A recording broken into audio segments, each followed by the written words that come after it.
जय हिंद साथियों, स्वागत है हमारे यूट्यूब चैनल। मैं राजीव कुमार। आज मैं आप लोग को हिंदी साहित्य के आदिकाल पढ़ाने जा रहा हूँ। आदिकाल पहले ही बोलना चाहता हूँ, आदिकाल कहा जाता है किसे? तो हिंदी साहित्य का जो आरंभिक काल है उसे हम आदिकाल कहते हैं, यानी कि हिंदी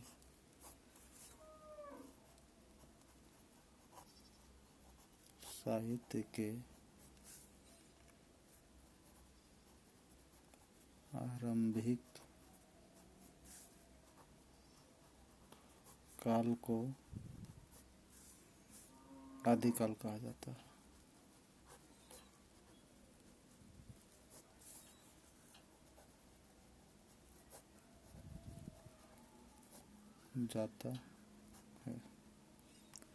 इसका जो समय माना जाता है 1050 से 1375 ईस्वी तक माना जाता है।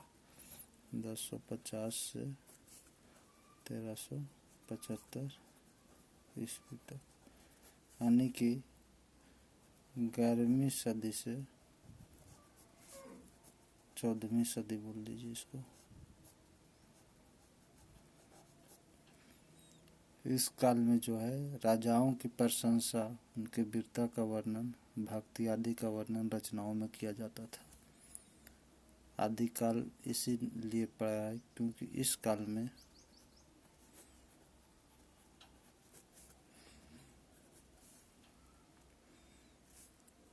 राजाओं की प्रशंसा,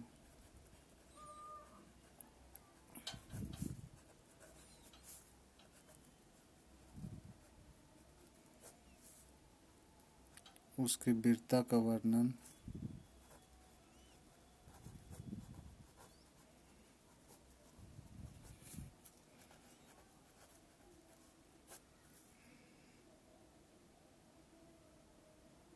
किया जाता था।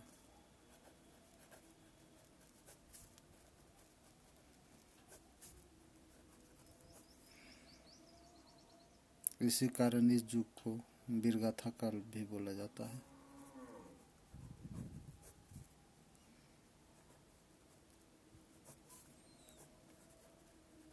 इसी कारण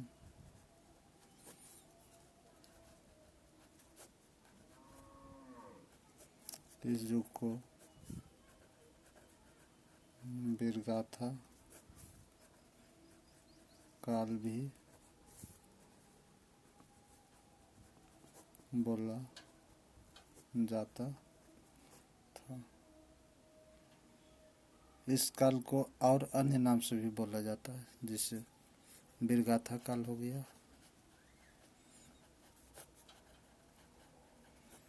और फिर है आदिकाल भी नाम है इसका।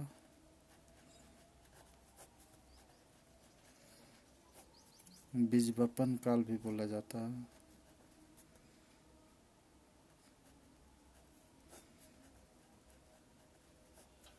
सिद्ध सामंत काल भी बोला जाता है। बहुते नाम है इसका।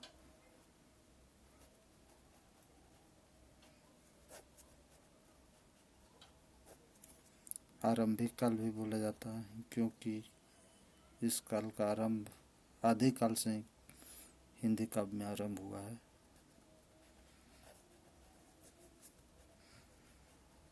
प्रारंभिक काल भी इसको बोलिए, आरंभिक प्रारंभिक जो भी बोलिए, वीर काल बोला जाता है। चारण काल बोला जाता है। एक चारण एवं संधि काल भी बोला जाता है इसको।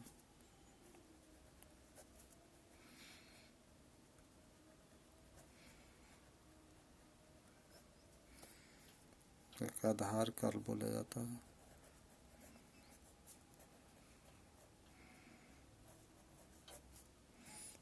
वीर काल बोला जाता है। वीरगाथा भी बोला जाता है, वीर काल भी इसको बोला जाता है क्योंकि वीरों का काल बोला जाता है इस काल को। तो ये जो कौन कौन दिया है जो बताते हैं, तो वीरगाथा काल इनको आचार्य रामचंद्र शुक्ल ने बोले हैं आदिकाल को।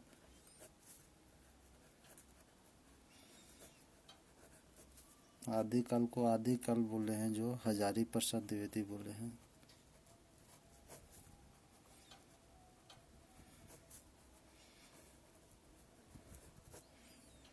इसको बीजवपन काल बोले हैं, जो मैंने कि बोने का काल बोला जाता है आदिकाल को हिंदी काव्य में, हिंदी साहित्य में। ये महावीर प्रसाद द्विवेदी जी बोले हैं, जो सरस्वती पत्रिका से संबंधित थे। इस काल को सिद्ध सामंत काल बोले हैं राहुल संस्कृत, जिनको घुमक्कड़ शास्त्र भी बोला जाता है, घुमक्कड़ कवि।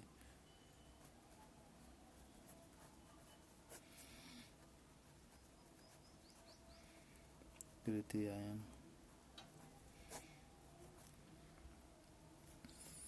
आरंभिक काल बोल रहा है मिश्र बंधु, इनमें 3 भाई थे, गणेश बिहारी, श्याम बिहारी, सुखदेव बिहारी बोला जाता है इन तीनों भाइयों को। इसको वीर काल जो बोला है, वीर काल बोले हैं विश्वनाथ प्रसाद मिश्र।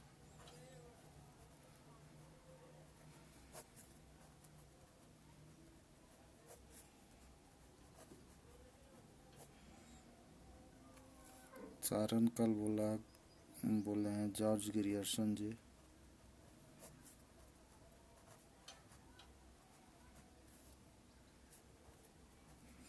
चारण एवं संधि काल जो बोले हैं वो डॉक्टर राम कुमार वर्मा जी बोले हैं।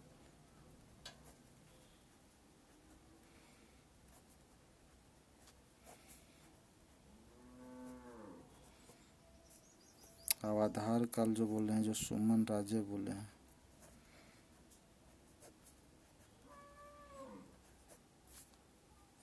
इसी तरह से आदिकाल का नामकरण किया गया है। इनमें कुछ और महत्ता का भी वर्णन किया गया है, विशेषताएं जो होता है, किस कारण से आदिकाल को प्रभाव पड़ा है। तो जो वीरों की गाथाएं होता था इसमें, माने कि प्रमुख जितने राजाओं थे उनके वीरों की गाथा होता था, इसी कारण वीरगाथा काल बोला गया है। इस काल में जो राजाओं की वीरगाथाओं की रचनाओं का वर्णन किया जाता था। इस काल में जो कवि थे, इस काल में जो कवि थे जो राजाओं के वीरगाथाओं का वर्णन किया करते थे, राजाओं के शौर्य वीरता का वर्णन बढ़ा चढ़ा कर किया करते थे, क्योंकि इस काल में राजा ही जो थे वो सब कुछ थे।